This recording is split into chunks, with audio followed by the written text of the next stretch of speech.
लगभग 1000 साल से नींद में रहने और कॉफिन के अंदर ट्रैप रहने के बाद रे, जो कि अब तक का सबसे पावरफुल नोबल था, फाइनली जाग जाता है। जागते ही उसे रियलाइज होता है कि उसके नींद के दौरान दुनिया कितनी चेंज हो गई है। अब मॉडर्न डे जापान में सब कुछ अलग है। इंसानियत अब काफी ग्रो कर चुकी है और उसके लोगों का कंट्रोल यानी नोबल्स दुनिया से खत्म हो चुका है। पहले ये पावरफुल बीइंग्स यानी नोबल्स पावर के पोजीशन में थे और इंसानों के द्वारा पूजा किए जाते थे। कभी कभी रूलर्स या गॉड जैसे ट्रीट किए जाते थे, लेकिन ये सब लगभग 820 साल पहले की बात है। यहाँ रे अपनी बेस्ट कोशिश करता है कि अपने टाइम का एक छोटा सा हिस्सा भी रिक्रिएट कर सके ताकि अपने हेरिटेज को जिंदा रख सके। लेकिन इसके साथ साथ उसे एक नॉर्मल हाई स्कूल स्टूडेंट बनने की कोशिश करनी पड़ती है, जबकि वो अब तक का सबसे पावरफुल बीइंग है। साथ ही उसके पीछे एक पावरफुल ग्रुप पड़ा है जो नोबल्स के पावर्स और ह्यूमैनिटी के ऊपर उनके फेम से नफरत करता है।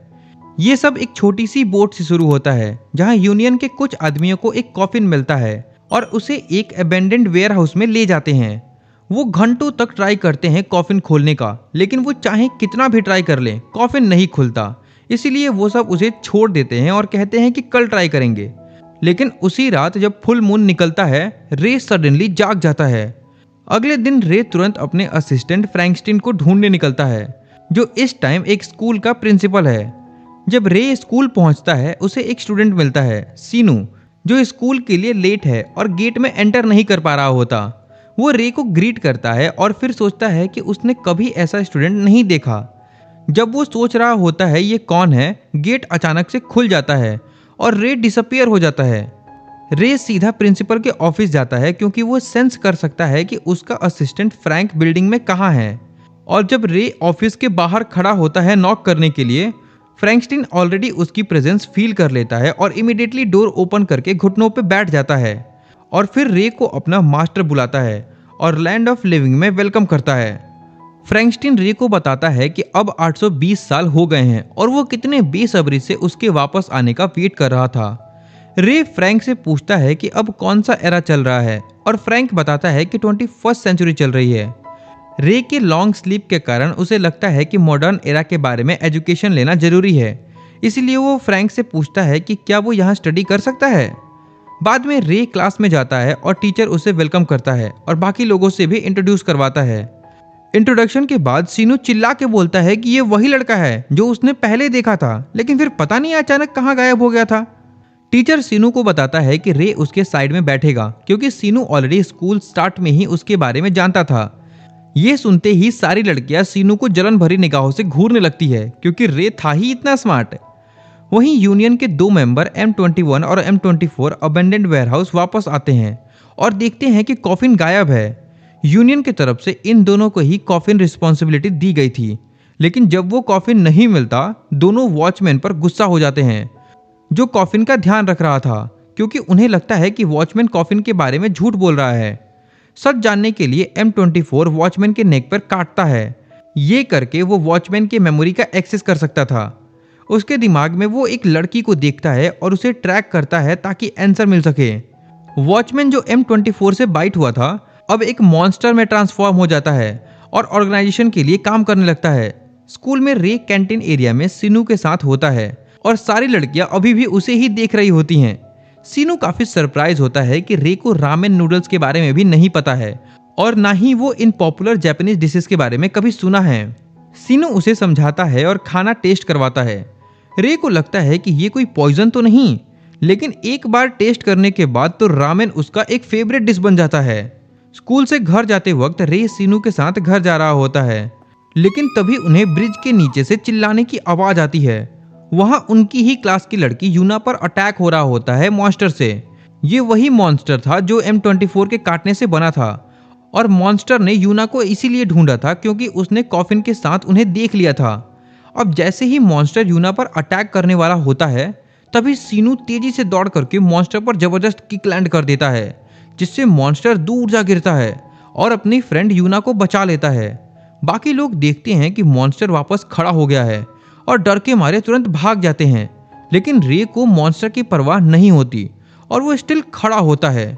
उसकी लाल आंखें ग्लो करने लगती हैं और वो कॉर्नर के पास कुछ सेंस करता है। ये M24 और M21 होते हैं जो छुपे हुए थे।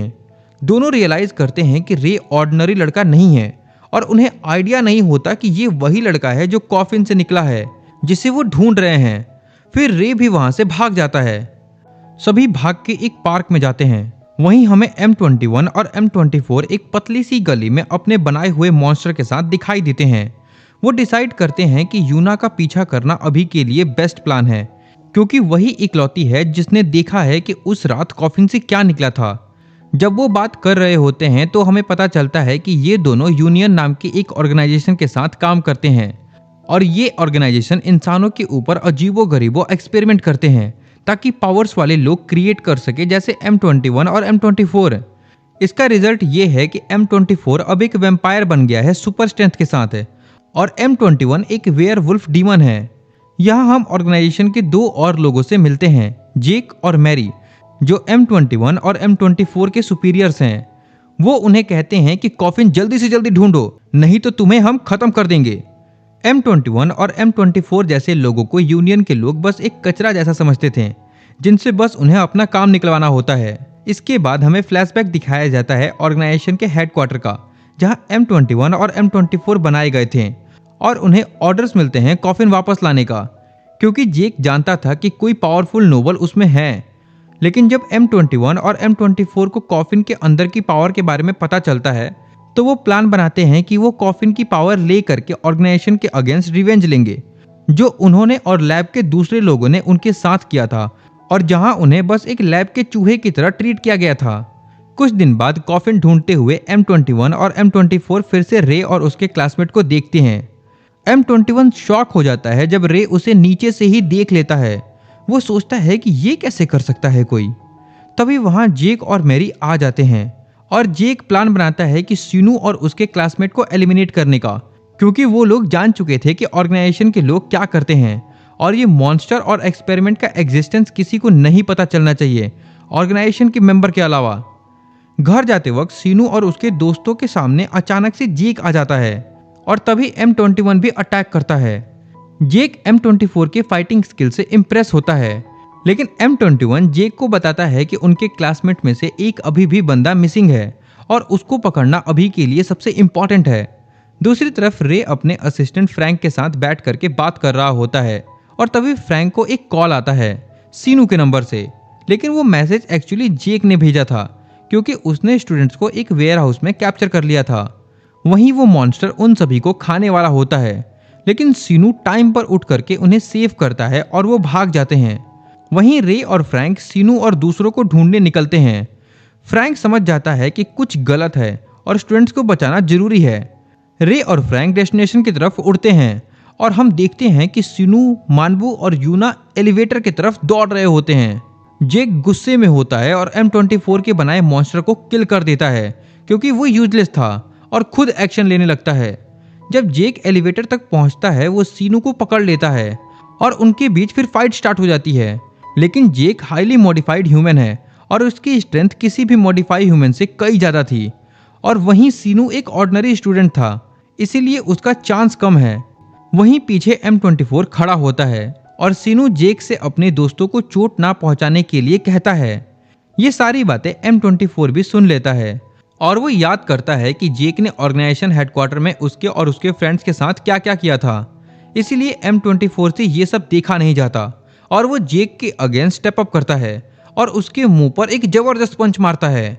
M21 तुरंत ये नोटिस कर लेता है, क्योंकि दोनों सेम सिग्नल के ईयरपीस यूज कर रहे होते हैं। M24 का एक्शन सुनते ही मैरी सडनली M21 पे अटैक करती है और दोनों में ह्यूज फाइट होती है।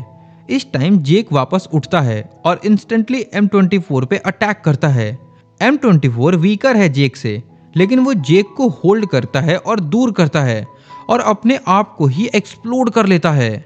वहीं M21 अभी भी मेरी के साथ फाइट कर रहा होता है, लेकिन वो कुछ खास कर नहीं पा रहा होता। मेरी इनसेन मूव्स परफॉर्म करके M21 को ओवरपावर करती है और उसे डम लिटिल रैट बोलती है। साथ ही M24 का भी मजाक उड़ाती है। वो दोनों को फेल्ड एक्सपेरिमेंट और अगली वर्थलेस ऑर्फेंस कहती है। अब जैसे ही मैरी M21 को समाप्त करने वाली होती है, फ्रैंक अचानक से वहां आ जाता है और मैरी को रोक लेता है। रे भी पीछे से फॉलो करता है। M21 फिर से रे को देखकर एक स्ट्रेंज फीलिंग फील करता है और समझ जाता है कि कुछ तो अलग है इसमें। फ्रैंक मैरी से पूछता है कि स्टूडेंट्स कहाँ हैं, लेकिन मैरी कहती है कि वो उन्हें नहीं बता सकता क्योंकि जेक ने ऑलरेडी कैप्चर कर लिया है और अभी बहुत देर हो गई है।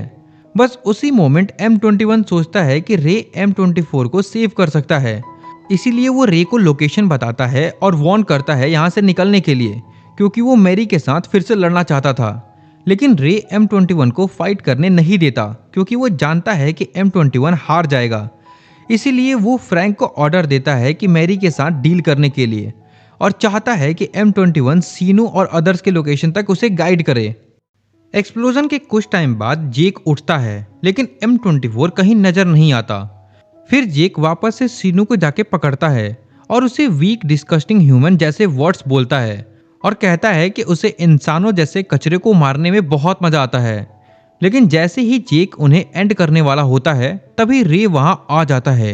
जेक को तभी याद आता है कि यही वो स्टूडेंट था जो उन्हें नहीं मिला था, और देखो अब वो खुद चल के आ गया। फिर अचानक M21 चिल्लाता है और अपनी पूरी ताकत से जेक पे अटैक करता है, लेकिन जेक काफी स्ट्रांग है, इसीलिए M21 एक बार में ही नॉकआउट हो जाता है। सीन चेंज होता है मैरी और फ्रैंक के पास। यहाँ हम देखते हैं कि मैरी विटनेस करती है कि फ्रैंक की स्ट्रेंथ इनसेन है और वो पहली बार कई सालों में अपनी ट्रू फॉर्म में ट्रांसफॉर्म होने पे मजबूर होती है, जो एनिमी को शॉक कर देता है। मैरी को ट्रू फॉर्म में देख करके फ्रैंकस्टीन थोड़ा डाउट फील करता है, क्या वो अब इसे हरा पाएगा? लेकिन तभी रे फ्रैंक को परमिशन देता है कि वो अपनी सील ब्रेक कर ले पहली बार, और इससे फ्रैंक का full potential as a noble unlock हो जाता है। हम देखते हैं उसमें इमेंस पावर आती है और मैरी इंस्टेंटली डर जाती है और वो बिलीव नहीं कर पाती कि क्या हो रहा है। फिर फ्रैंक मैरी को रोस्ट करता है, कहता है कि पूरी ऑर्गेनाइजेशन का स्टार्ट नोबल के साथ हुआ था और वो बस कॉपी कर रहे हैं कि नोबल जैसे गॉड बन सकें। लेकिन फ्रैंक कहता है कि वो सिर्फ पैथेटिक रेगुलर ह्यूमंस हैं, लैब रैट पावर के साथ, और वो ह्यूमंस के साथ कभी ट्रूली रूल नहीं कर सकते क्योंकि उनका इंटेंशन इविल है। फिर वो सडनली मैरी के ऊपर एनर्जी ब्लास्ट अटैक करता है जो पूरी बिल्डिंग को हिला कर रख देता है और ग्लासेस सब तरफ टूटने लगते हैं। वहीं मैरी कुछ नहीं कर पाती। इस तरफ जेक M21 को डिफीट कर देता है क्योंकि M21 अब फाइट करने के लिए वीक है और अब बस रे ही लास्ट बचा है। जेक रे के पास आता है और सोचता है कि रे उससे डर रहा है क्योंकि रे जेक की आंखों में नहीं देखता। जेक जोर से हंसता है और रे को मोक करता है, कहता है कि रे उसके सामने अपने घुटनों पर बैठ करके भीख मांगे। लेकिन रे एक शब्द भी नहीं बोलता और वो अपनी ओपी एबिलिटी यूज करके जे को अपने सामने नील करवा देता है जैसे वो छोटा बच्चा हो, वो भी बिना एक भी फिंगर लगाए। इस तरह की पावर देख करके M21 शॉक होता है और रियलाइज करता है कि ये वही बंदा है जिसके बारे में वो पूरा टाइम बात कर रहा था, यानी नोब्लेस। जेक फिर से ट्राई करता है उठने का, लेकिन हर अटेम्प्ट में रे उसका सर फ्लोर पे स्मैश कर देता है अपने माइंड कंट्रोल के थ्रू। सीनू ट्राई करता है रे को कॉल आउट करने का और वार्निंग देने का, लेकिन रे नहीं चाहता कि वो लोग जान पाएं कि वो कौन है और क्या कर सकता है, इसीलिए वो उन्हें स्लीप में डाल देता है अपने माइंड कंट्रोल के साथ। तब जेक फाइनली अपनी लैब रेट एक्सपेरिमेंट फॉर्म में ट्रांसफॉर्म होता है और हम पहली बार उसके अंदर का मॉन्स्टर देखते हैं। जेक एक मैसिव डिमोनिक बीस्ट मॉन्स्टर में ट्रांसफॉर्म होता है, इनसेन स्ट्रेंथ के साथ, जो मेजर प्रॉब्लम्स के लिए बनाया गया था। लेकिन इस ट्रांसफॉर्मेशन के बाद भी जेक रे को टच नहीं कर पाता और रे फिर से उसे नील करवाता है, इवन जेक के डिमोनिक मॉन्स्टर फॉर्म में भी।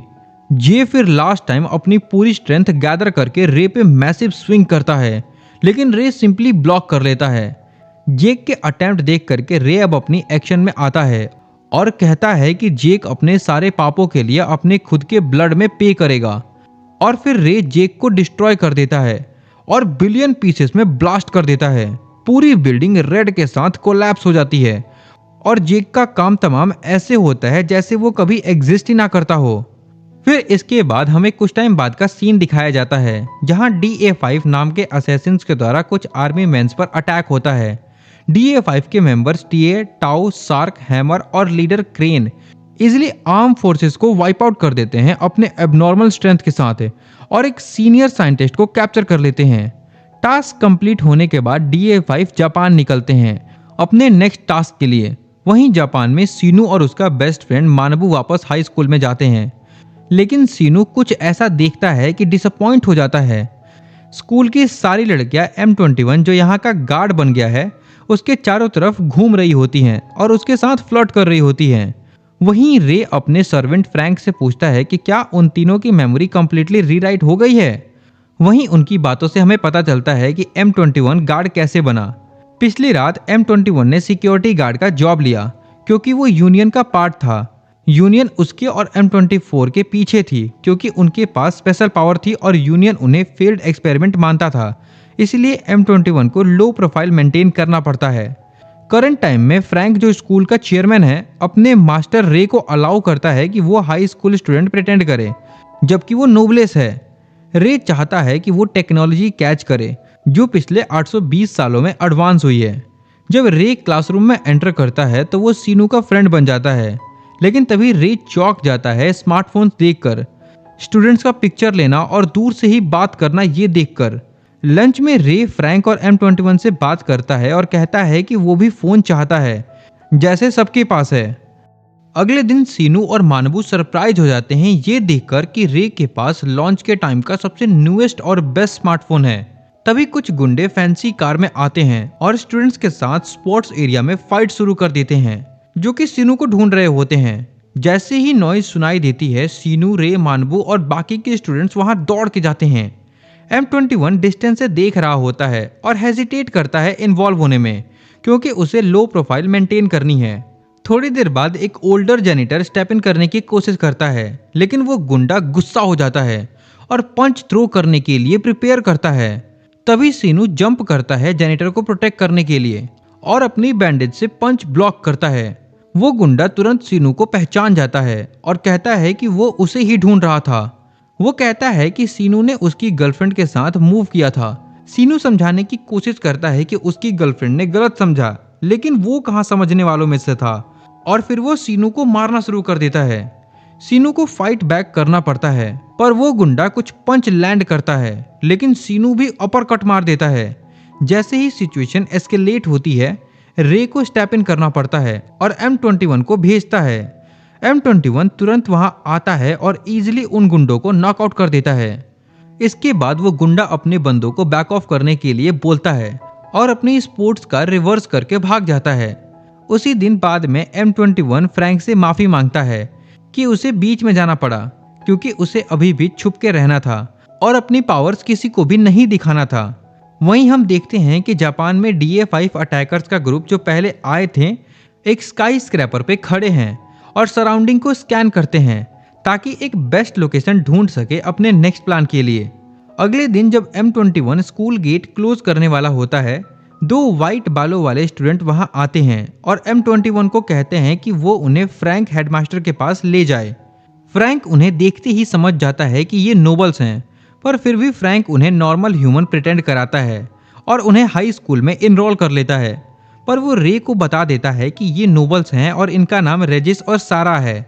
जब वो दोनों न्यू क्लासरूम में एंटर करते हैं, रेजिस को सेंस हो जाता है कि रे से बहुत ही खतरनाक ऑरा निकल रही है और वो डिसाइड करता है रे के साथ थोड़ा और घूमने का कैफेटेरिया में। रेजिस रे को इंटरेस्टिंग लगता है। वहीं सीनू नोटिस करता है कि मानबू क्रश कर रहा है सारा पे और फिर वो और रे मिलके एक प्लान बनाते हैं ताकि उन दोनों को क्लोज ला सकें। इसके बाद हम देखते हैं फ्रैंक और M21 घर जा रहे होते हैं। रास्ते में M21 फ्रैंक से नोबलेस के बारे में पूछता है क्योंकि वो पावरफुल बीइंग थे और यूनियन के द्वारा टारगेट किए जाते थे क्योंकि उनके पास अपनी रियल स्ट्रेंथ होती थी, ना कि लैब रैट्स की तरह। फ्रैंक बताता है कि सैकड़ों सालों पहले नोबल्स ह्यूमन रेस की हेल्प करने के लिए आए थे ताकि ह्यूमंस को प्रोटेक्ट कर सकें क्योंकि वो काफी स्ट्रॉन्ग और यूनिक पावर्स पोजेस करते थे। M21 हंसने लगता है नोबल्स के आइडियोलॉजी पे। फ्रैंक अश्योर करता है कि कुछ नोबल्स का डिफरेंट लाइन ऑफ थिंकिंग है जो बिलीव करते हैं कि सोसाइटी प्रोग्रेस करने के बाद ह्यूमंस को सुपीरियर रेस की जरूरत नहीं होती। घर पहुंचते ही फ्रैंक थोड़ा निराश होता है ये देख करके कि रेजिस, सारा और रे अपने फ्रेंड्स के साथ पार्टी कर रहे हैं। वो फिर वहां अपने इमोशंस हाइड कर पाता है और किचन में डिश वॉश करने चला जाता है। मानबू और सीनू देखते हैं कि M21 फ्रैंक के साथ रह रहा है, तो सीनू सजेस्ट करता है कि फ्रैंक रेजिस और सारा को भी अलाउ करे रहने के लिए। फ्रैंक हेजिटेट करता है, लेकिन रे के मास्टर होने के कारण अलाउ कर देता है। फ्रैंक फिर किचन में वापस जाता है और M21 से माफी मांगता है और लोगों को घर में लाने के लिए, क्योंकि M21 लो प्रोफाइल रहना चाहता था। M21 हम्बली थैंक्स करता है और डिशेस में हेल्प कराता है। सारा रूम में आती है हेल्प ऑफर करने के लिए, लेकिन फ्रैंक मना कर देता है ये कह के कि यहाँ सब ठीक है। सारा जाते हुए M21 के हाथों पे टैटू नोटिस करती है, नंबर 21। अगले दिन सारा रेजिस को टैटू के बारे में इन्फॉर्म करती है और कहती है कि M21 यूनियन का एक्सपेरिमेंट सब्जेक्ट था। यूनियन अपने सब्जेक्ट नंबर असाइन करते थे। रेजिस डिसाइड करता है कि M21 का ट्रायल करने का, तो वो M21 से उनके बारे में पूछता है, पर M21 झूठ बोलता है कि वो यूनियन से नहीं है, लेकिन रेजिस उसे थोड़ा पुश करता है कि वो सच बता दे।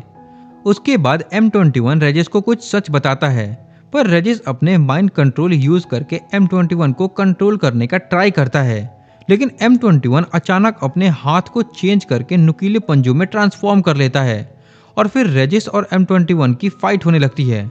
फाइट के दौरान सारा रेजिस को कांटेक्ट करती है और बताती है कि सीनू, मानबू, रे और मैं घर जा रहे थे, तो सीनू मानबू को मेरे करीब लाने की कोशिश करता है, लेकिन अचानक एक अनजान आदमी हमारे सामने आता है और ऑर्डर फॉलो करने के लिए बोलता है और वो रे पे नाइफ भी यूज करता है। इसके बाद रेजिस और M21 उनकी तरफ भागते हैं और देखते हैं कि सीनू अकेला ही उन गुंडों से फाइट कर रहा है। रेजिस बीच में घुसने की कोशिश करता है, लेकिन M21 रोकता है और इन्फॉर्म करता है कि सारा सेफ है। वो बताता है कि ह्यूमंस अब वीक नहीं हैं जैसा पहले थे। जैसे ही उन गुंडों का बॉस गन निकालता है, तब M21 सीनू को बचा लेता है। फिर उन सभी गुंडों का बैंड बजाने के बाद वो सभी घर चले जाते हैं। रात में M21 रेजिस को इन्फॉर्म करता है कि ह्यूमंस को नोबल की लीडरशिप की जरूरत नहीं है और ह्यूमंस अब ज्यादा इंडिपेंडेंट हैं पहले के कंपैरिजन में। घर पहुंचते ही रेजिस M21 से कहता है, मैं अभी तुम पे नजर रखूंगा और तुमने अगर कुछ भी करने की कोशिश की तो तुम्हारा गेम ओवर समझो। उसके बाद डिनर के टाइम रेजिस फ्रैंक पर अपना माइंड कंट्रोल ट्राई करता है और टेस्ट करता है कि क्या फ्रैंक नॉर्मल इंसान है या नहीं। फ्रैंक माइंड कंट्रोल होता तो नहीं है, लेकिन वो नाटक करता है कि जैसे वो अब उसके कंट्रोल में है। इसके बाद रेजिस अपनी पावर रे पर यूज करता है, लेकिन उसे खुद ही डाउट होता है कि उसकी पावर काम करेगी भी या नहीं, क्योंकि रे हमेशा बिना किसी एक्सप्रेशन के रहता है। दूसरी तरफ यूनियन का ग्रुप DA5 कॉफिन के गायब होने का केस चेक कर रहा होता है। उनके हिसाब से इंसिडेंट को पुलिस ने साइको रैम्पेज बोल करके कवर कर दिया, जबकि साफ दिख रहा था कि ये काम सुपर ह्यूमंस लोगों का था।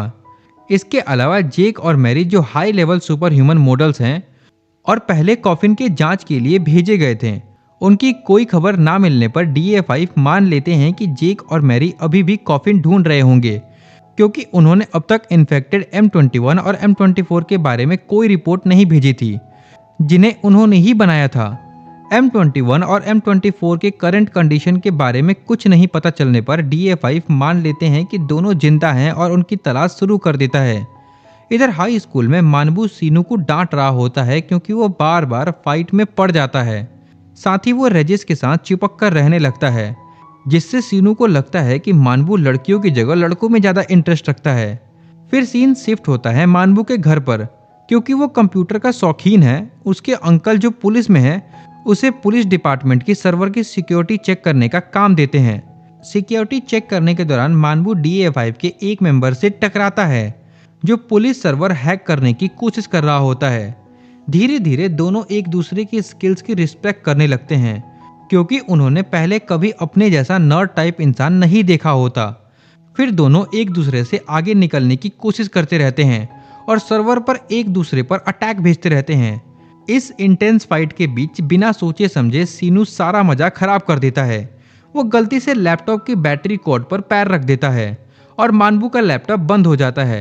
मानबू गुस्से में सीनू को डांटता है कि वो दिमाग यूज नहीं करता और फिर वो रूम से बाहर चला जाता है अपने अंकल को सर्वर पे अटैक के बारे में बताने।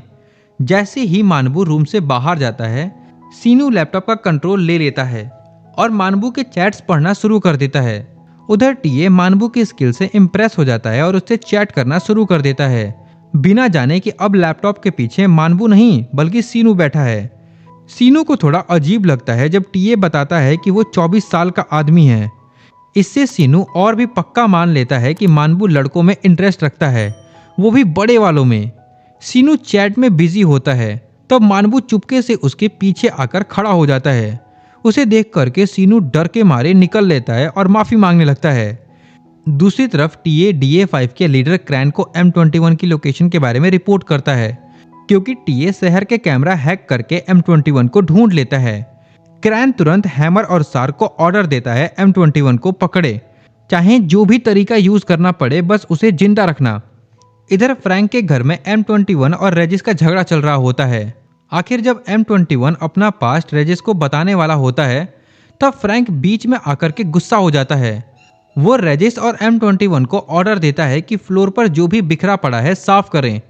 रेजिस, जो काफी जिद्दी है, फ्रैंक को बोलता है कि रे को भी क्लीनिंग में हाथ बटाना चाहिए। फ्रैंक अपने मास्टर से पूछता है और बात सारा के टॉपिक पे चली जाती है, लेकिन रेजिस फिर से बात रे पर ले आता है। रेजिस की बकबक से परेशान होकर के रे बिना कोई एक्सप्रेशन दिखाए खड़ा होता है और रेजिस के साथ मिल करके मैस साफ करने लगता है।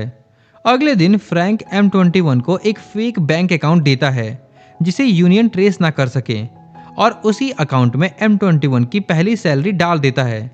उसके बाद M21 कहीं जा रहा होता है, तब उसकी मुलाकात सार्क और हैमर से होती है और बात तुरंत बिगड़ जाती है। थोड़ी सी फाइट के बाद ये एक तरफा होने वाली फाइट बन जाती है, जिसमें सार्क आसानी से M21 को हरा देता है। थोड़ी देर बाद जब रेजिस और सारा वहां पहुंचते हैं, M21 को बुरी तरह इंजर्ड देखते हैं, तब फाइट रुकती है। रेजिस के बोलने पर गुस्सा होकर के सार्क रेजिस पर जोरदार अटैक करता है, जिसे M21 बीच में आकर के रोक लेता है और खुद उस अटैक को झेल लेता है। उसके तुरंत बाद क्रैन वहां आ जाता है और सार्क को डांटता है कि वो M21 के साथ हद से ज्यादा आगे बढ़ गया, जबकि ऑर्डर था कि उसे जिंदा पकड़ना है। साथ ही रेजिस और सारा को प्रोटेक्ट करना और पुराने साथियों के बारे में पता लगाना। M21 DA5 के साथ जाने के लिए मान जाता है, क्योंकि वो यूनियन का मेंबर बनने का नाटक करता है और DA5 अभी भी यही मानते हैं कि वो यूनियन का एजेंट है। इधर मानवू दोबारा पुलिस सर्वर की सिक्योरिटी चेक करता है और इस बार वो टीए के अटैक के जवाब देने के लिए तैयार होता है। जैसे ही टीए अटैक करता है और वायरस भेजता है, मानवू उसे सरप्राइज दे देता है और उसका जवाब दे देता है। मानवू के अटैक से इम्प्रेस होकर के टीए उसका डाटा ट्रेस करता है और उसकी लोकेशन निकाल लेता है और सोचता है कि जा करके उससे मिले और दोस्ती करे। फिर हम वापस फ्रैंक के मेंशन पर आते हैं, जहां रेजिस और सारा फ्रैंक को M21 के धोखे के बारे में बताते हैं, जिससे फ्रैंक को टेंशन हो जाती है कि कहीं M21 रे की इंफॉर्मेशन यूनियन को ना दे दे। एक अलग जगह पर DA5 के मेंबर्स M21 को पकड़कर टॉर्चर करते हैं और उससे कॉफिन वाले मिशन और जेक और मैरी के बारे में इंफॉर्मेशन निकालने की कोशिश करते हैं। M21 कुछ नहीं बोलता, इसीलिए DA5 डिसाइड करते हैं कि उसे थोड़ी देर के लिए छोड़ देते हैं ताकि वो सोच सके। टाको M21 की हालत देख करके उसे पानी ऑफर करता है, जो M21 और बाकी DA5 मेंबर्स दोनों को सरप्राइज कर देता है। पानी पीने के बाद DA5 की गलत सोच के हिसाब से M21 अभी भी यूनियन का एजेंट है। M21 कॉर्पोरेट करने के लिए मान जाता है। वो सिर्फ इतना प्रॉमिस करता है कि वो इन्फॉर्मेशन देगा, लेकिन शर्त ये रखता है कि DA5 उसे और उसके जैसे फील्ड एक्सपेरिमेंट के बारे में डाटा बताएगा। M21 डील एक्सेप्ट करने के बाद अपनी पोजीशन का फायदा उठाता है, क्योंकि वही उनके केस का इकलौता लीड होता है, इसीलिए वो खाने के लिए बार्गेन करता है। क्रैन हैमर से कहता है कि वो अपनी ऑयली और नकली मैकडॉनल्ड्स ब्रेकफास्ट शेयर करे, लेकिन M21 सीधा बोलता है कि उसे रामेन का एक बॉल चाहिए। ब्रेक के टाइम टीए टाको के ग्रुप के काम करने के तरीके की तारीफ करता है। वो कहता है कि टाको ही इकलौता था जो M21 के साथ थोड़ा इंसानियत दिखाया था। टाको बताता है कि उसका ये सॉफ्ट नेचर स्कूल के टाइम अपनी सिस्टर के साथ जुड़ी यादों की वजह से है। उधर मानबू सोच रहा होता है कि M21 अचानक गायब कैसे हो गया। वो रेजिस से उसके बारे में पूछता है। ये देखकर कि रेजिस किसी बात पर गुस्सा है, मानबू फ्रैंक के मेंशन में पार्टी प्लान करता है। थोड़ी देर बाद मानबू को टीए का मैसेज आता है, जिसमें वो कहता है कि कल दोनों मिलकर बात करेंगे। अगले दिन मानबू पार्टी का सामान खरीदने के लिए सीनू और सारा का साथ छोड़ देता है। जब सीनू सामान ले जा रहा होता है, तब वो एक गली में देखता है कि कुछ लोग टाको को मार रहे हैं। ये देख करके सीनू तुरंत एक्शन लेता है और उन पुलिस से लड़ पड़ता है। कहीं और मानबू टीए से मिलता है। पहले वो थोड़ा डरा रहता है, क्योंकि टीए एक क्रिमिनल हैकर था जिसने पुलिस का सिस्टम हैक किया था। लेकिन थोड़ी ही देर में दोनों हैकिंग की बातों में इतना घुस जाते हैं कि फुल्ली फ्रेंड बन जाते हैं। मानबू को लगता है कि वो और टीए काफी सेम टाइप के लोग हैं, क्योंकि दोनों ही ऐसे लोगों के बीच रहते हैं जो उनके शौक को समझ नहीं पाते। रिस्पेक्ट दिखाने के लिए मानबू टीए को भाई बोल देता है और ये सुनकर के टीए खुश हो जाता है। गली से बचाने के बाद टाको सीनू को थैंक्स करता है। वो गलती से सीनू और सारा को कपल समझ लेता है। पार्टी के लिए लेट हो रहा होता है, इसीलिए सीनू और सारा वहां से निकल जाते हैं। उन्हें जाते देख करके टाको को अपनी छोटी बहन याद आ जाती है, जो उसी एज की थी। बाद में टीए टाको को बोलता है कि वो उसकी सिस्टर को ढूंढने में मदद करेगा, जिसे यूनियन ने पकड़ रखा था। काफी टाइम बाद सार्क M21 को धमकी देता है कि अगर इंटरोगेशन के दौरान वो फिर से चुप रहा तो वो उसे मार देगा। लेकिन टाको सार्क को याद दिलाता है कि M21 उनका इकलौता सोर्स है जिससे इंफॉर्मेशन मिल सकती है। शार्क गुस्से में बोलता है कि उसने पहले के मिशन में छोड़े गए औरत और बच्चों को मार दिया था। ये सुनते ही टाको का गुस्सा फूट जाता है और वो अपनी गन शार्क पर तान देता है, लेकिन टीए उसे रोक लेता है। शार्क बोलता है कि ऑर्गेनाइजेशन का रूल है, जो भी रिस्क हो सकता है उसे खत्म कर दो। उसी दिन स्कूल में रेजिस दूर से शार्क को अपनी तरफ देखते हुए नोटिस करता है। शार्क समझ जाता है कि रेजिस ने उसे पहचान लिया है, इसीलिए वो डिसाइड करता है कि रेजिस को M21 से इंफॉर्मेशन निकालने का यूज करेगा। बाद में रेजिस शार्क और हैमर से मिलता है और वहां फाइट शुरू हो जाती है। रेजिस इजीली शार्क पर भारी पड़ता है, इसलिए हैमर बॉम्ब फेंक करके शार्क को बचाता है। फिर वो शार्क को डी नाम की एक पिल देता है, जिससे शार्क और ज्यादा स्ट्रांग हो जाता है। अब रेजिस अपनी पूरी पावर यूज करता है और शार्क को बुरी तरह अटैक करता है, लेकिन फिनिश ब्लो देने से पहले रुक जाता है। तब हैमर धमकी देता है कि अगर रेजिस ने उसकी बात नहीं मानी तो वो इन दोनों को मार देगा। बेस पर वापस जा करके शार्क बाकी DA5 मेंबर और M21 को मिलाता है और फ्रैंक के मेंशन से पकड़े गए नए लोग दिखाता है। जैसे ही सारा को रेजिस के साथ अपने मेंटल कनेक्शन टूटने का एहसास होता है, वो तुरंत वहां निकल पड़ती है। इसका मतलब होता है कि रेजिस या तो बेहोश है या मर चुका है। ये सोचकर कि मानबू और सीनू भी डेंजर में हो सकते हैं, रे और फ्रैंक सारा के पीछे पीछे जाते हैं। होश में आने के बाद रेजिस खुद को मजबूत हथकड़ियों में बंधा हुआ पाता है और चारों तरफ DA5 मेंबर्स होते हैं। शार्क को लगता है कि रेजिस कॉफिन के बारे में जानता है, इसीलिए वो उससे M21 के रिलेशन के बारे में पूछता है। रेजिस को बचाने के लिए M21 झूठ बोल देता है। सीनू और मानबू भी होश में आते हैं और समझ जाते हैं कि ये लोग वही हैं जिनसे वो पहले मिल चुके थे। सीनू टाको को देखकर शॉक हो जाता है और जब मानबू टीए को भाई बोलता है तो शार्क उसका मजाक उड़ाता है। लेकिन किसी ने भी ये एक्सपेक्ट नहीं किया था कि उनका स्कूल गार्ड M21 भी इन लोगों के साथ शामिल होगा।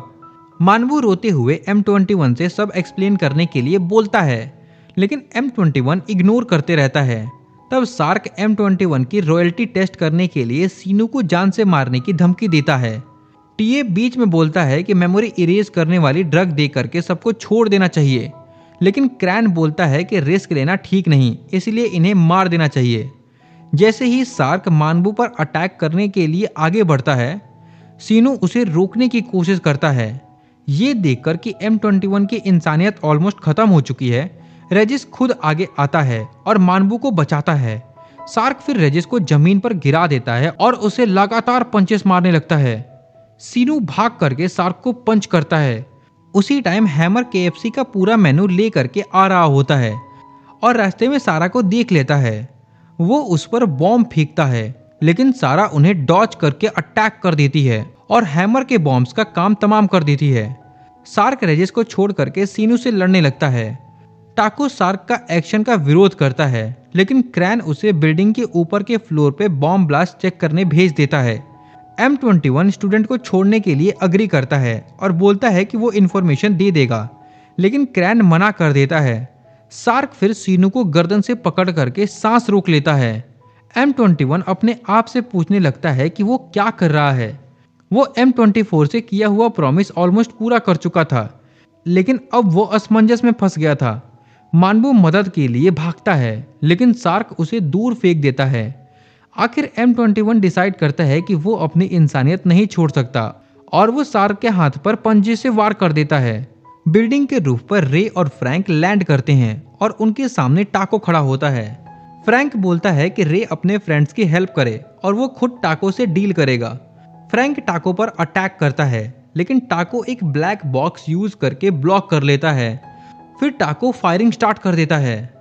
फ्रैंक नोटिस करता है कि टाको के पास स्नाइपर राइफल है, तो वो उसके नजदीक जाने का डिसीजन लेता है। वो पहुंच भी जाता है, लेकिन तभी ट्विस्ट आता है। टाको के पास एक पिस्टल भी होती है और वो सीधा फ्रैंक पर तान देता है। फ्रैंक टाइम पर खुद को बचा लेता है, इसलिए टाको अपनी स्पीड बढ़ाने के लिए डी यूज करने का डिसाइड करता है। फ्रैंक तुरंत अटैक करता है उसे रोकने के लिए, लेकिन तब तक टाको ने वो खा लिया होता है और वो काफी इजीली उसके अटैक से बच जाता है। उधर सारा एक बार फिर हैमर को ढूंढने निकलती है, जो पिछले अटैक से बच गया था और अब वो भी डी के इफेक्ट में था, मतलब उसने डी खा लिया होता है। इसी बीच M21 सार्क के खिलाफ चार्ज करता है ताकि वो स्टूडेंट्स को बचा सके। M21 सार्क के अटैक के सामने आ जाता है, जिससे सार्क जमीन पर गिर जाता है। ये देख करके M21 अब उसकी साइड पर आ चुका है। रेजिस अपनी हथकड़ियां तोड़ देता है और सार्क को दूर फेंक देता है। सार्क फिर से डी यूज करके और ज्यादा स्ट्रांग हो जाता है, लेकिन फिर भी रेजिस उसे कुत्तों की तरह मारता है। जैसे ही रेजिस उसका सर काटने वाला होता है, क्रेन बीच में आकर के सार्क को बचा लेता है और खुद भी डी पिल यूज कर लेता है। सार्क ये सोचकर शॉक हो जाता है कि क्रेन उसकी हेल्प कर रहा है, लेकिन अगले ही पल क्रैन उसे चीर कर मार देता है। क्रैन बताता है कि उसका असली प्लान पिल यूज करके बाकी मेंबर्स की पावर खुद में ऑब्जर्व करना था। सार्क को लगभग सिर्फ हड्डियां और चमड़ी बना देने के बाद क्रैन उसे दूर फेंक देता है और अब क्रैन इतना पावरफुल हो जाता है कि रेजिस के सारे अटैक्स को आसानी से रोक लेता है। फिर वो रेजिस को एक जोरदार पंच करता है, लेकिन उसे पूरी तरह नहीं मारता, क्योंकि रेजिस के पास कॉफिन के बारे में इंफॉर्मेशन थी।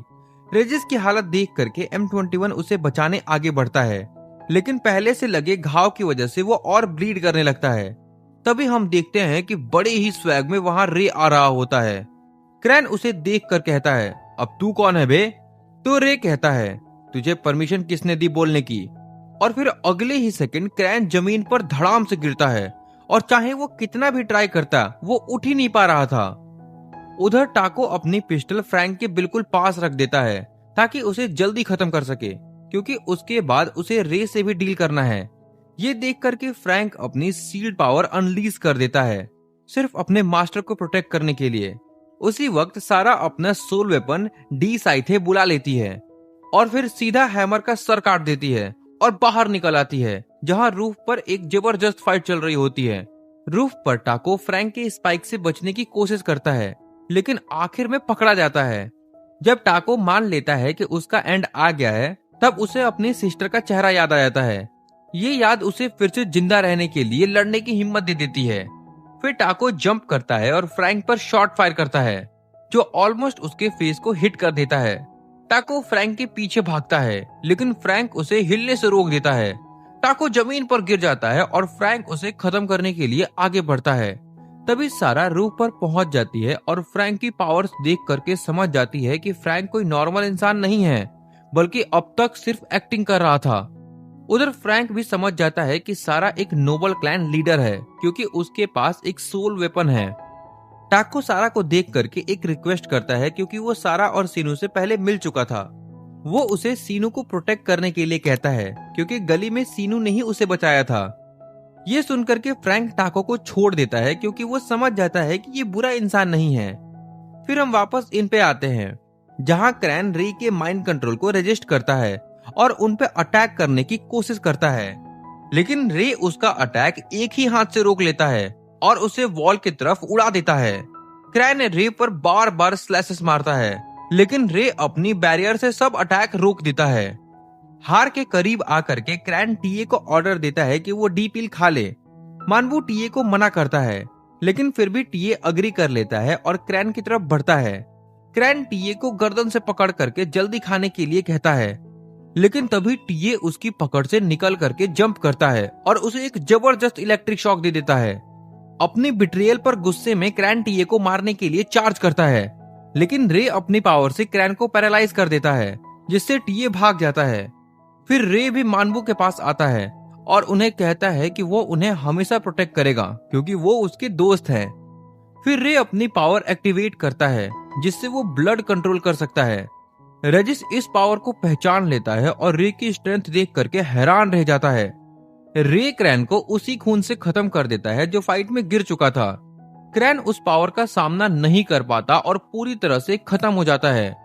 इसी के साथ फाइट का एंड हो जाता है। फिर हम अगले दिन फ्रैंक के मेंशन में देखते हैं, जहां टाको बेहोशी से उठता है और पास के रूम में बैंडेज में बंधा हुआ M21 देखता है। फ्रैंक नोटिस करता है कि पिछली फाइट की थकान की वजह से रे के मुंह से ब्लड निकल रहा था। मदद करने से पहले ही रे फ्रैंक से कहता है कि चिंता ना करे और साथ ही ये भी बोलता है कि बिना परमिशन अपना सील तोड़ना और सिर्फ अपने बारे में सोचना गलत था। अपने सील तोड़ने के बाद याद करके फ्रैंक रे से माफी मांगता है, क्योंकि पहले रे ने ही फ्रैंक की पावर सील की थी और बिना उसकी परमिशन उन्हें उसे यूज नहीं करना चाहिए था। फ्रैंक किसी भी पनिशमेंट के लिए रेडी होता है, लेकिन वो शॉक हो जाता है जब रे सारी पनिशमेंट माफ कर देता है। रे बोलता है कि उसे फ्रैंक पर भरोसा है कि वो बिना किसी वजह उसकी बात नहीं तोड़ेगा। भूख लगने पर रे और फ्रैंक डिनर टेबल की तरफ जाते हैं। वहाँ टीए सारा की कुकिंग देख करके इम्प्रेस होता है, लेकिन फ्रैंक के स्पेशल रामेन को देख करके वो और भी ज्यादा चौंक जाता है। वहीं हम M21 को देखते हैं, जो सोच रहा होता है कि उसके पास ये बेस्ट चांस था अपने जैसे और भी एक्सपेरिमेंट्स के बारे में जानने का। वो अपनी फेलियर का ब्लेम अपनी कमजोरी पर डालने लगता है। तब रे M21 को बताता है कि उसके अंदर और भी ज्यादा पावर छुपी है और फिर रे उसे उसकी ट्रू फॉर्म दिखाता है। ये देख करके M21 अपनी ही पावर से डर जाता है, लेकिन फिर डिसाइड करता है कि वो और स्ट्रॉन्ग बनेगा। दूसरे रूम में टीए और टाको डिसाइड करते हैं कि यूनियन से छुपने के लिए वो उनके सर्वर को हैक करेंगे और खुद को डेड शो कर देंगे। अपने सिस्टर को लेकर के परेशान टाको को तब जिंदगी का सबसे बड़ा शॉक लगता है जब टीए उसे बताता है कि उसकी सिस्टर कभी एग्जिस्ट ही नहीं करती थी और उसके साथ जुड़ी सारी यादें यूनियन ने फेक बनाई थी। ये सुनते ही टाको पूरी तरह हिल जाता है और मानने को तैयार नहीं होता। फिर सब कुछ कर लेने के बाद टीए और टाको डिसाइड करते हैं कि वो यहाँ से चले जाएंगे, क्योंकि उन्हें लग रहा था कि वो इन लोगों के लिए बोझ बन जाएंगे। जब वो निकल रहे होते हैं, टीए M21 को बताता है कि उसने बाकी फील्ड एक्सपेरिमेंट्स के बारे में इंफॉर्मेशन निकालने की कोशिश की थी, लेकिन सारे रिकॉर्ड्स पहले से ही डिस्ट्रॉय हो चुके थे। ये सोच करके यूनियन उन्हें अभी भी ढूंढेगा। M21 फ्रैंक से रिक्वेस्ट करता है कि वो उन्हें मेंशन में रहने दे। रे के हाँ बोलने पर फ्रैंक टाको और टीए को भी मेंशन में रहने दे देता है। अब ये जगह सिर्फ मेंशन नहीं बल्कि एक शेल्टर बन जाती है। अगले दिन सीनू और मानबू लॉन्ग ब्रेक के बाद अपनी हाई स्कूल लाइफ वापस स्टार्ट करने का डिसीजन लेते हैं, लेकिन स्कूल आते ही वो खुद को लड़कियों के एक बड़े से ग्रुप के बीच पाते हैं। रीजन सिंपल था, 2 नए गार्ड्स टीए और टाको आ चुके थे, उनके साथ M21 भी था और तीनों का लुक इतना हैंडसम था कि सारी गर्ल्स उन पर फिदा हो रही थीं। ऊपर से जब खुद रे एंट्री करता है तो सारी गर्ल्स पूरी तरह से पागल हो जाती हैं। ये सब देख करके सीनू और भी ज्यादा डिप्रेस हो जाता है, क्योंकि उसकी लाइफ में गर्लफ्रेंड मिलने का लक 0 था। लंच ब्रेक के टाइम सीनू अपनी लड़कियों वाली बैड लक लाइफ को लेकर के और भी ज्यादा उदास हो जाता है।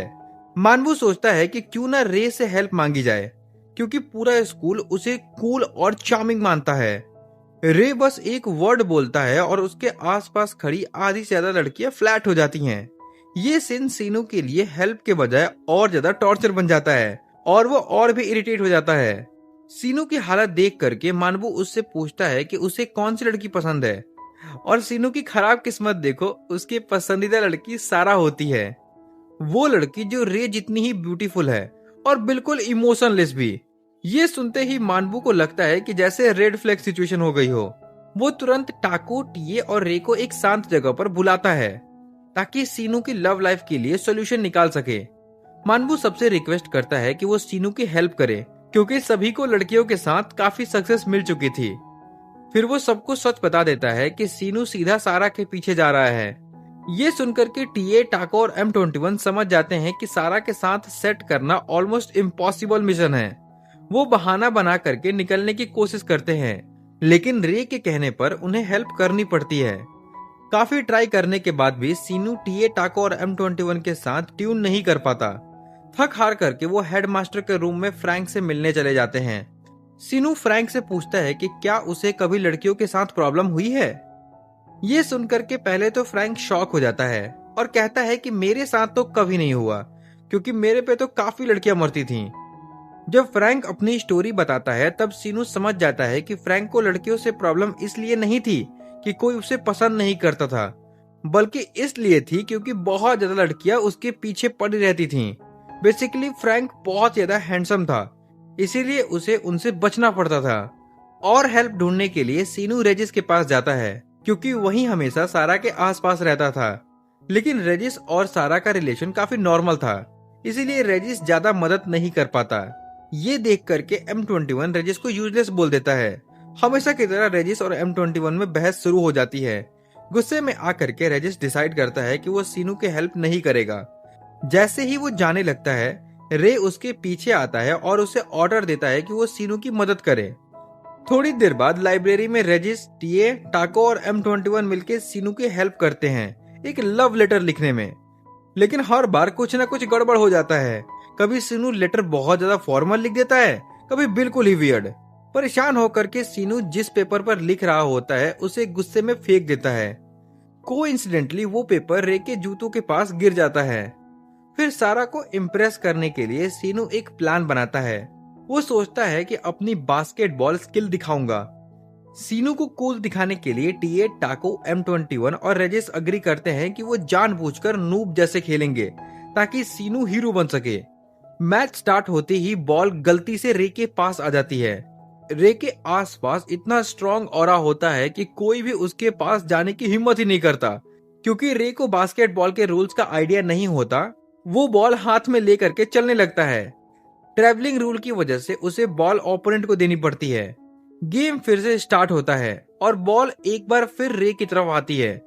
इस बार रे सिंपली बॉल को साइड होने देता है और अपोजिंग टीम को दे देता है। अब बॉल आते ही रेजिस सेल्फिश हो जाता है और प्लान छोड़ करके M21 के साथ राइवलरी में घुस जाता है। दोनों एक दूसरे से ज्यादा बास्केट डालने की कोशिश करने लगते हैं ताकि प्रूव कर सके कि कौन बेटर है। थोड़ी देर बाद बॉल फिर से रे के पास आती है। इस बार वो सीरियसली सीनू की हेल्प करना चाहता है। रे फुल स्पीड में बॉल सीनू को पास करता है और M21 के ब्लॉक के बीच से निकल करके बॉल सीनू तक पहुंच जाती है ताकि वो गर्ल्स के सामने कूल लग सके।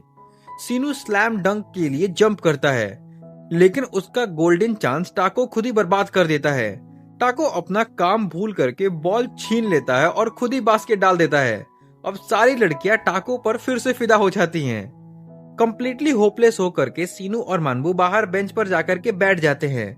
सीनू डिसाइड करता है कि वो सारा के पीछे भागना छोड़ देगा, क्योंकि उसे लगता है कि सारा को उसके लिए कोई फीलिंग्स नहीं है। तभी थोड़ी देर बाद सारा और रेजिस उसके पीछे आते हैं। सारा वो लव लेटर दिखाती है जो सीनू ने पहले गुस्से में फेंक दिया था।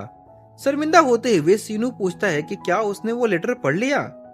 सारा हाँ बोलती है और सीनू से कहती है कि वो बस खुद जैसा रहे, क्योंकि जब वो नेचुरल होता है वो और ज्यादा चार्मिंग लगता है।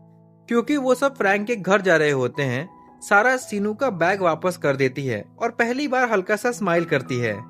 जब सब मिलकर के फ्रैंक के मेंशन की तरफ जा रहे होते हैं, मानबू और सीनू नोटिस करते हैं कि सब लोग फॉर्मल तरीके से बैठे हुए हैं, जैसे कि सब उन दोनों का ही वेट कर रहे हो।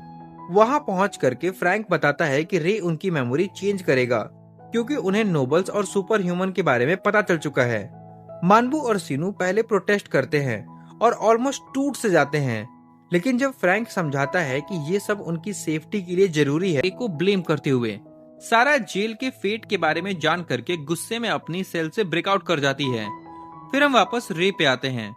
रेजिस M21 के साथ लुकानिया के फॉरेस्ट से होते हुए लॉर्ड के पैलेस की तरफ बढ़ता है बेट बनकर, ताकि रे और फ्रैंक आसानी से पैलेस तक पहुंच सकें।